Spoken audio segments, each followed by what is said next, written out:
જય શ્રી કૃષ્ણ. સર્વોત્તમ જ્ઞાનમ ચેનલમાં આપ સર્વનું સ્વાગત છે. આ વિડીયોમાં આપણે ચાતુર્માસમાં આવતા વ્રતો, ઉત્સવો અને તહેવારો વિશે જાણીશું. આ વિડીયોને પ્રારંભ કરતાં પહેલાં જે કોઈ પણ આ વિડીયો જોઈ રહ્યા છે એ જો નવા હોય તો એ જરૂરથી આ ચેનલને સબસ્ક્રાઈબ કરશો, લાઈક કરશો અને શેર કરશો. તો ચાલો આપણે આ ચાતુર્માસમાં આવતા વ્રતો, ઉત્સવો અને તહેવારો વિશે જાણીએ. ચાતુર્માસમાં કયા કયા મહિનાઓ આવે? તો કહ્યું છે કે આષાઢ શુક્લ પક્ષની એકાદશીથી લઈ અને કારતક શુક્લ પક્ષની એકાદશી સુધી એક ચાતુર્માસ કહેવામાં આવે છે. જે આષાઢ સુદ એકાદશી એટલે કે દેવ શયની એકાદશી, આષાઢ, શ્રાવણ, ભાદરવો અને આસો અને કારતક સુદની એકાદશી સુધી એટલે કે દેવ ઉઠી એકાદશી સુધી એ 4 મહિનાને ચાતુર્માસ કહેવામાં આવે છે. આ ચાતુર્માસ દરમિયાન અનેક વ્રતો, ઉત્સવો અને તહેવારો આવે છે. જેમાં આષાઢ માસમાં ચાતુર્માસના પ્રારંભમાં દેવશયની એકાદશી, ભગવાન વિષ્ણુ વિશ્રામ માટે જાય છે. 4 માસ સુધી ભગવાન વિષ્ણુ વિશ્રામ કરે છે. એ દેવશયની એકાદશી. ત્યારબાદ આષાઢ માસમાં એકાદશીથી લઈ અને પૂર્ણિમા સુધી નાની નાની છોકરીઓએ, દીકરીઓએ કરવાના વ્રતો, મોડાકત, અલુણા વ્રત, ગૌરી વ્રત વગેરે વ્રતો આવે છે. આષાઢ શુક્લ પક્ષની પૂર્ણિમા ને દિવસે એ વ્રત, મોડાકતનું વ્રત પૂર્ણ થાય છે. જયા પાર્વતી વગેરે વ્રતો આવે છે. આષાઢ સુદ પૂનમને દિવસે વ્યાસ પૂર્ણિમા, ગુરુ પૂર્ણિમા કહેવામાં આવે છે. આ દિવસે દરેક જણાએ પોતાના ગુરુઓનું પૂજન કરવું, ગુરુજનોને વંદન કરવા, પૂજન અર્ચન કરવા જોઈએ. ગુરુ પૂર્ણિમા ને દિવસે વ્યાસ પૂજન કરવામાં આવે છે. કહેવાય છે કે આ આષાઢ શુક્લ પક્ષની પૂર્ણિમાને દિવસે વ્યાસજીએ પ્રગટ થયા હતા અને દિવ્ય ગ્રંથોની, પુરાણોની રચના કરી છે. આ દિવસને ગુરુ પૂર્ણિમા તરીકે ઉજવવામાં આવે છે. ગુરુ પૂર્ણિમાનો ઉત્સવ ઉજવવામાં આવે છે.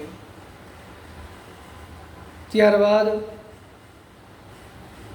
આષાઢ કૃષ્ણ પક્ષની અમાવાસ્યા કે જેને હરિયાળી અમાવાસ્યા કહેવાય છે. દિવાસો, આષાઢ માસની અમાવાસ્યાને દિવાસો કહેવામાં આવે છે. દિવાસો એટલે કે દિવસોનો રાજા. આખા વર્ષમાં 365 દિવસમાં આ એક દિવસ એવો છે કે જેને દિવસોનો રાજા ગણવામાં આવે છે. દિવાસો, હરિયાળી અમાવાસ્યા. આ હરિયાળી અમાવાસ્યાને દિવસે બહેનો એ વ્રત, જીવ્રત આદિ વ્રતો કરે છે અને આ દિવાસાના દિવસથી જ લઈ અને 10 દિવસ સુધી દશામાનો વ્રતનો પ્રારંભ થાય છે. બહેનો દશામાનું વ્રત લે છે. આષાઢ પક્ષ કૃષ્ણ પક્ષની અમાવાસ્યાથી લઈ અને શ્રાવણ માસને શુક્લ પક્ષની 9મી તિથિ સુધી 10 દિવસ આ દશામાનું વ્રત કરવામાં આવે છે.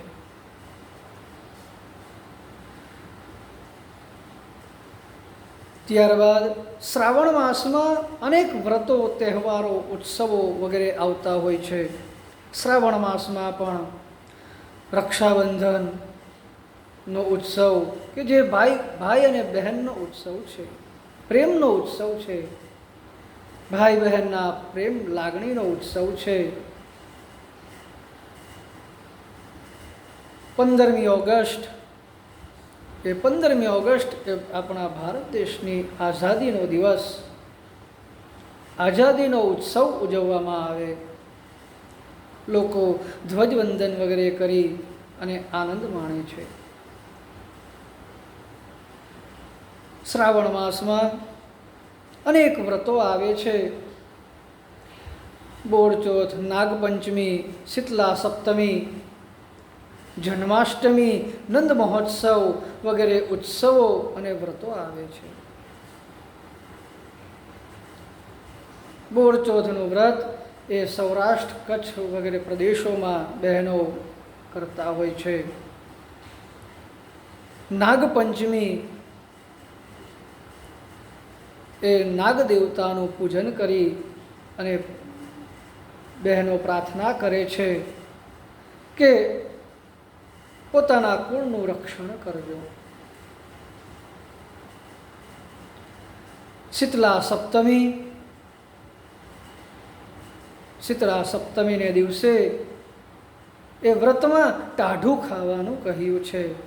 એટલે કે છઠને દિવસે બનાવેલું હોય એ સાતમને દિવસે જમવું અને શીતળામાની પૂજા કરવી.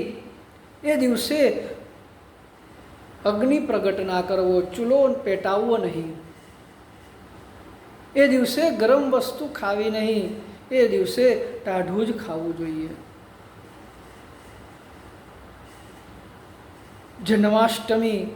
જન્માષ્ટમીનું વ્રત ભગવાન કૃષ્ણનો પ્રાગટ્યનો દિવસ.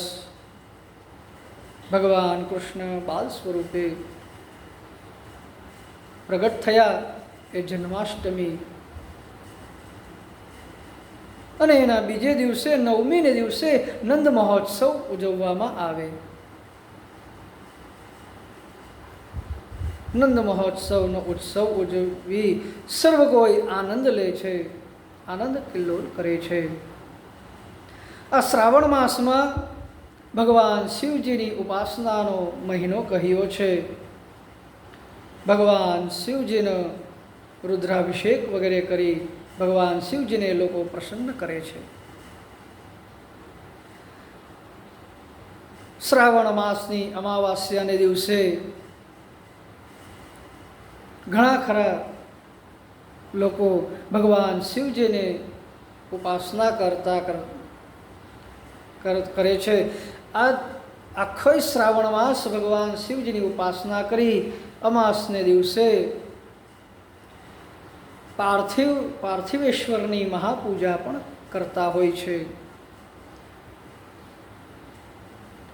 આખા મહિનાનું પૂજનનો ફળ પ્રાપ્ત કરવા માટે પાર્થિવેશ્વરની મહાપૂજા કરી અને ભગવાન શિવજીને અર્પણ કરે છે. ત્યારબાદ ભાદ્રપદ માસમાં શુક્લ પક્ષમાં કેવડા ત્રીજ હરિતાલિકા વ્રત આવે છે. ભાદરવા સુદ ત્રીજને દિવસે હરિતાલિકા વ્રત બહેનો કરે છે. અખંડ સૌભાગ્યની પ્રાપ્તિને માટે આ વ્રત કરવામાં આવે છે. ભાદરવા શુક્લ પક્ષની ચતુર્થી એટલે કે ગણેશ ચતુર્થી, ભગવાન ગણેશજીનો ઉત્સવ આવે. ગણેશ ચતુર્થીના દિવસથી લઈ અને અનંત ચતુર્દશી સુધી એટલે કે ભાદરવા સુદ ચોથથી લઈ અને ભાદરવા સુદ 14 સુધી 11 દિવસ સુધી ભગવાન ગણેશજીનો મહોત્સવ ઉજવવામાં આવે છે. આ દિવસો દરમિયાન લોકો ભગવાન ગણેશજીની સ્થાપના કરે છે. 1.5 દિવસ, 3 દિવસ, 5 દિવસ, 7 દિવસ, 9 દિવસ, 11 દિવસ એમ ભગવાન ગણેશજીની સ્થાપના કરવામાં આવે છે અને ગણેશ મહોત્સવ ઉજવવામાં આવે છે. ગણેશ મહોત્સવના બાદ ભાદરવાની પૂનમથી લઈ અને ભાદરવા વદ અમાવાસ્યા સુધી 16 દિવસ સુધી એ શ્રાદ્ધ પક્ષ ગણવામાં આવે છે કે જેમાં દરેક મનુષ્યો પોતાના પૂર્વજોને તૃપ્ત કરવા માટે, પિતૃઓને તૃપ્ત કરવા માટે શ્રાદ્ધ આદિ કર્મ કરે છે. પિતૃઓને તૃપ્તિ માટે પિતૃ તર્પણ આદિ કરવા આ શ્રાદ્ધ પક્ષમાં તીર્થમાં જઈ અને પિતૃ તર્પણ, પિતૃ શ્રાદ્ધ, તીર્થ શ્રાદ્ધનું ખૂબ જ મહત્વ રહેલું છે. આ શ્રાદ્ધ પક્ષમાં એ પિતૃઓને પ્રસન્ન કરવા માટે એ બધા પિતૃ તર્પણ આદિ કાર્યો કરવા જોઈએ. જે દિવસે એ પિતૃની તિથિ આવતી હોય એ તિથિને દિવસે પિતૃ તર્પણ આદિ કાર્ય કરવું. આ 16 દિવસ પિતૃઓને માટે કહ્યા છે. શ્રાદ્ધ પક્ષ એ પિતૃઓને માટે છે, પિતૃઓને પ્રસન્ન કરવા માટે છે. તો એ શ્રાદ્ધ પક્ષમાં પિતૃઓને પ્રસન્ન કરવા, પિતૃઓની કૃપા પ્રાપ્ત કરવી. ત્યારબાદ આસો માસના પ્રારંભમાં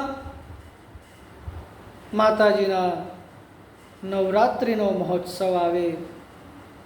નવદુર્ગા દેવીનું આરાધનના દિવસો, નવદુર્ગાની આરાધનાના દિવસો આવે. નવરાત્રિ પર્વ આસો સુદ એકમથી આસો સુદ નવમી સુધી એ નવરાત્રિ, એ નવદુર્ગાઓનું આરાધનના દિવસો કહ્યા છે.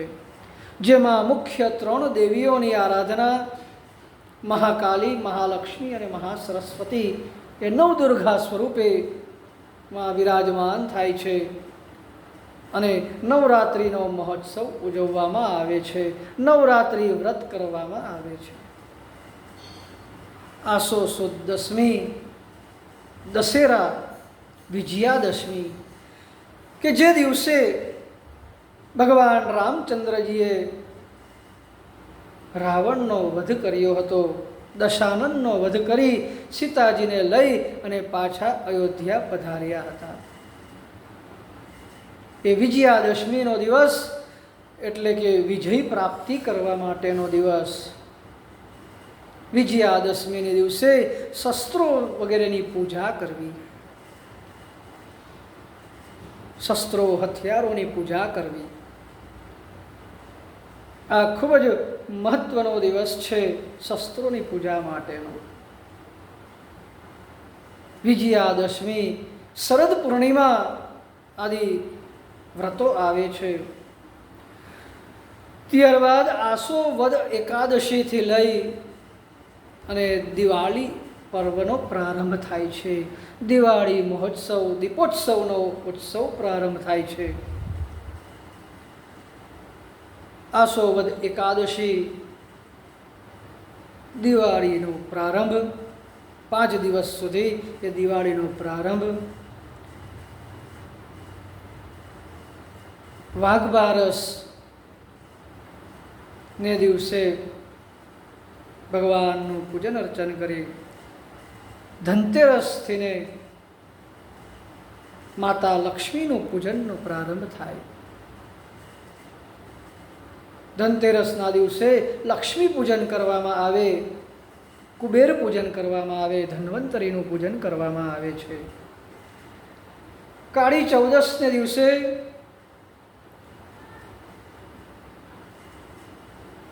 મા દુર્ગાનું પૂજન કરવામાં આવે, હનુમાનજીનું પૂજન કરવામાં આવે, ભૈરવનું પૂજન કરવામાં આવે. અને અમાવાસ્યાને દિવસે આસોવદ અમાવાસ્યા એટલે કે દિવાળી, એ દિવસે દિવાળીનો ઉત્સવ મનાવવામાં આવે, દિવાળીનું પૂજન કરવામાં આવે. એમાં લક્ષ્મી પૂજન, ચોપડા પૂજન વગેરે પૂજનો કરવામાં આવે છે. શારદા પૂજન કરવામાં આવે છે. આ દિવાળીનો ઉત્સવ, દીપોત્સવ કે જે પ્રકાશનો ઉત્સવ કહેવામાં આવે છે. દીપમાળાઓ પ્રગટાવી, દીવાઓ પ્રગટાવી અને પ્રકાશ ફેલાવવો એ દીપોત્સવ. સર્વ કોઈ એ પોતાના ઘર આંગણે દરવાજે દીવાઓ પ્રગટાવે છે.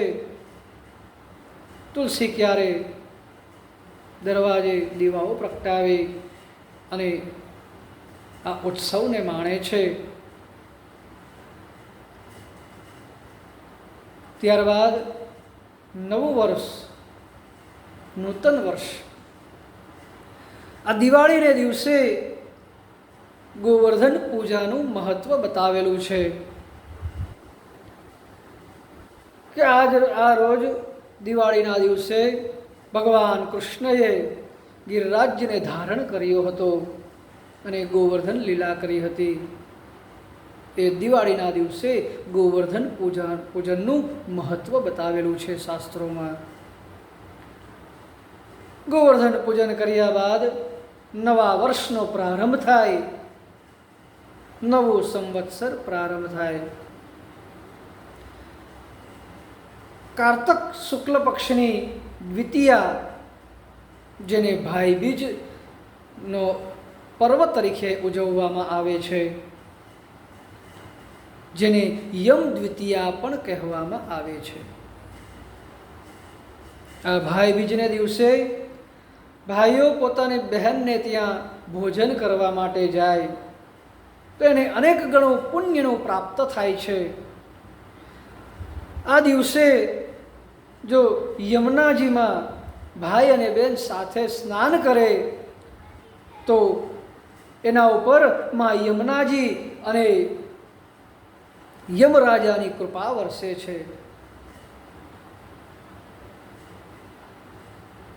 આ ભાઈ બીજને દિવસે કહેવાય છે કે કોઈ પણ ભાઈનું મૃત્યુ થતું નથી, બહેનના ભાઈનું મૃત્યુ થતું નથી. યમરાજાએ પોતાની બહેન યમુનાને વચન આપ્યું છે કે જે કોઈ પણ ભાઈ બહેન આ ભાઈ બીજને દિવસે યમુનાજીમાં સ્નાન કરશે ને એનો ક્યારેય ભાઈ બીજને દિવસે મૃત્યુ નહીં આવે. ત્યારબાદ લાભ પંચમી કે જે શુભ દિવસ ગણવામાં આવે છે. લાભ પંચમીને દિવસે નવા કાર્યોનો પ્રારંભ કરવો, નવા વર્ષના કાર્યોનો પ્રારંભ કરવામાં આવે, મુહૂર્ત કરવામાં આવે. તેમજ કારતક શુક્લ પક્ષની એકાદશી ને દિવસે, દેવ ઉઠી એકાદશીના દિવસે ભગવાન વિષ્ણુ પાછા વિશ્રામમાંથીને ઉઠે છે.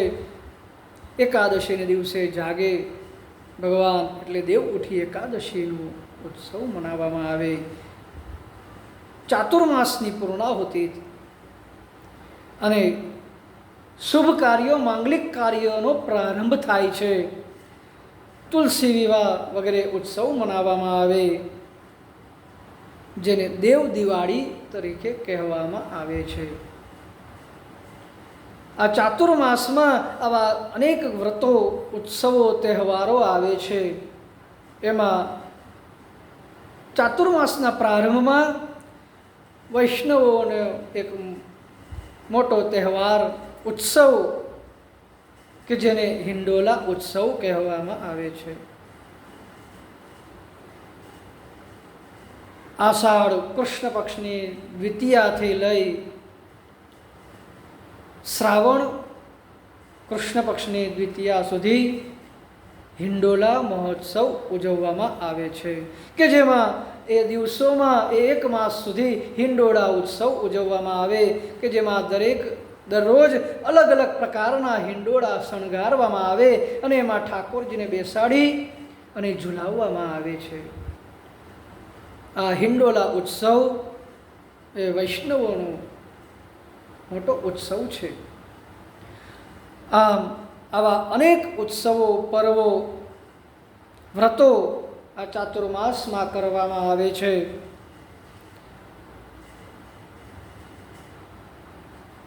આ ચાતુર્માસમાં અનેક વ્રત જપ તપ અનુષ્ઠાન વગેરે કરવા જોઈએ. આ ચાતુર્માસ દરમિયાન કહેવાય છે કે અનેક લોકો સિદ્ધિ મેળવવા માટે ચાતુર્માસનું વ્રત કરતા હોય છે, અનુષ્ઠાન કરતા હોય છે, જપ તપ વગેરે કરતા હોય છે. એ ચાતુર્માસમાં વ્રત જપ તપ અનુષ્ઠાન વગેરે નિયમોથી કરવામાં આવે તો અવશ્ય એનું ફળ પ્રાપ્ત થાય છે. આવા આ ચાતુર્માસમાં આપણે પણ ભગવત કૃપાની પ્રાપ્તિ માટે શાસ્ત્રોમાં બતાવેલા જે વ્રતો છે, જપ તપ અનુષ્ઠાન છે, એનું આચરણ કરીએ, એ નિયમોનું પાલન કરીએ અને ભગવાનને પ્રસન્ન કરીએ. આવા જ બીજા વિડીયો જોવા માટે, બીજી જાણકારીઓ પ્રાપ્ત કરવા માટે આ સર્વોત્તમ જ્ઞાનમ ચેનલને અવશ્ય સબસ્ક્રાઈબ કરશો, લાઈક કરશો અને આપના મિત્રો વગેરે સગા સંબંધીઓને શેર કરશો. આ ચેનલની લિંક સર્વ કોઈને મોકલાવશો, જેથી આવી જાણકારીઓ પ્રાપ્ત થઈ શકે. જય શ્રી કૃષ્ણ.